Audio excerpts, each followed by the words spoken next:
Nah ya, ya gue dari tadi tuh ya maaf ya, gue bukannya lebay, tapi gue itu membaikan kalau gue ada di situ. Ya Allah, terus kamu sholat. Sholat bang.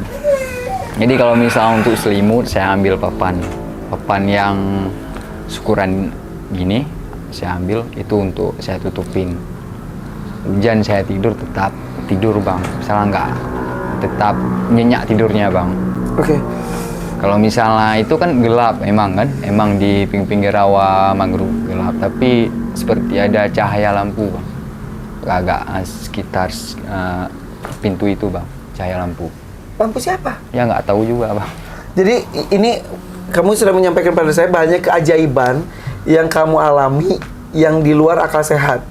Salah satunya ketika malam air pasang, tempat tidur kamu terendam, badan kamu juga ikut basah terendam. Tapi menjelang subuh, matahari belum muncul, itu sudah surut lagi, kering. Terus selanjutnya selalu seperti ada cahaya. Ada cahaya bang. Kalau malam-malam? Kalau malam. Dekat. Agak tapi dekat. ketika siang tidak ada lampu ataupun apa. Cahaya seperti apa? Seperti lampu bang, misalnya agak terang. Kamu nggak cari tahu itu apa? Enggak. Tapi setidaknya kamu tidak terlalu takut karena ada cahaya itu? Iya bang. Kan nyamuk nggak ada satupun bang. Kan di pinggir saya semua mayat kan. Harusnya sih itu. Banyak kan? Iya. Karena mayatnya udah busuk. Iya. Banyak binatang apa? Iya betul bang. Nggak ada? Nggak ada. Apalagi keajaibannya?